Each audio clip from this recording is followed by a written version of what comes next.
One of the more accurately predicted cards of the Un'Goro set was Primordial Glyph. In a vacuum, in any meta, and by all means of evaluation, most pre-release card reviews said this would be a nearly meta-defining card, and the community's anticipation was spot on. As the chips fell in the opening days of the Year of the Mammoth, one of the most shocking homes for this incredibly strong deck was the new OTK Mage, now being dubbed the TTK Mage, as with Time Warp, the kill happens over 2 uninterrupted unpassed turns. The nature of the combo required a significant capacity within the deck to stall to a game's later turns. This was very necessary to find all the combo pieces and finish out the damage. This is where Primordial Glyph has really found an ideal home. Looking closer at the Mage spells that sit in the collection now, with the 3 rotating sets and the introduction of all the Un'Goro class spells, the real power of this card in such an archetype becomes ridiculously apparent. Let's crunch some quick numbers on every Mage spell, and narrow them into several general categories for utility: removal, burn, AoE, stall, heal, and card draw. We discover a shocking truth about Mage's potential to grind out a game in these numbers. Of the 31 Mage spells in total, there are about 28 that in some way, shape, or form assist with the reactive component of a game. This includes single target removal like Flame Geyser, AoE like Blizzard, stall cards like Frost Nova, and pseudo-healing cards like Ice Barrier and Ice Block.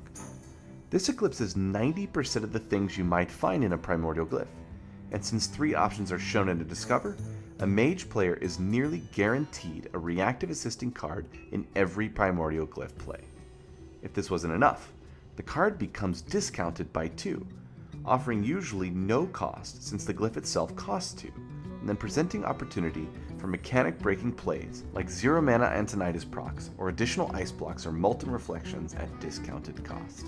An additional thing to notice about Primordial Glyph is that if we were to classify the cards by 3 very generic categories, poor, average, and insane in value when pulled off the glyph, only about 20% of the cards fall into the poor category, and a strong majority might be considered, quote, insane in value. And if this wasn't enough, all 6 of the cards of the poor style are 2 mana or less, meaning that nearly every single card that is strong in value will come at a discount that's relevant. With 3 options in a Discover, the odds are that definitely 1, usually 2, and sometimes all 3 cards that you pull from Primordial Glyph will be average or insane in value. The prediction of this card was meta-defining. It left many players wondering, how could this simple card that does nothing more than give you another card by way of a Discover be so strong?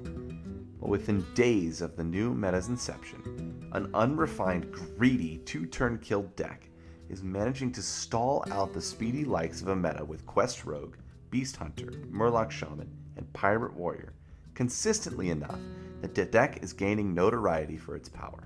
It seems that unless a subsequent set prints a decent number of bad Mage spell cards, the strength of Primordial Glyph is only going to increase as players develop new and more refined ways to capitalize on the unbelievable likelihood of finding strong reactive support from this card.